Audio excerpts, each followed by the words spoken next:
ஹாய்ங்க. Evening ஸ்நாக்ஸ்க்கு என்ன செய்யணும்னு யோசிச்சுருக்கீங்களா? எப்போவுமே இட்லி மாவு இருக்குமில்லங்க, இட்லி மாவு வச்சு ஒரு போண்டா.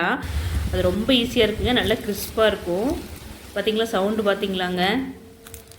வெளியில் நல்லா கிறிஸ்பாக, உள்ள நல்லா சாஃப்டாக இருக்குங்க. அதுக்கு 2 கப் தோசை மாவு எடுத்துக்கங்க. ஒரு பெரிய வெங்காயம், 2 பச்சை மிளகாய், பெப்பர், க்ரஷ் பண்ண பெப்பரு, பெருங்காயம், இஞ்சி, கருவேப்பிலை எல்லாம் போட்டு நல்லா மிக்ஸ் பண்ணிடுங்க. நான் வந்து ஆசீர்வாத் மாவு எடுத்துக்க, நீங்கள் வேணால் மைதா மாவு கூட போட்டுக்கலாங்க. அதையும் போட்டு கொஞ்சம் மாவு டைட் பண்ணிக்கங்க. கொஞ்சம் உப்பு போட்டுக்கங்க, நல்லா மிக்ஸ் பண்ணிடுங்க.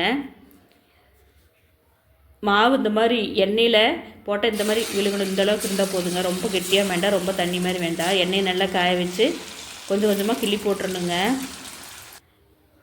நல்லா 2 பக்கம் செவந்ததுக்கப்புறம் திருப்பி போட்டு எடுத்துடணும். செய்யறது ரொம்ப ஈஸிங்க. பார்த்தீங்களா, இந்த மாதிரி நல்லா கோல்டன் ப்ரௌன் வந்ததுக்கப்புறம் எடுத்துக்கணுங்க.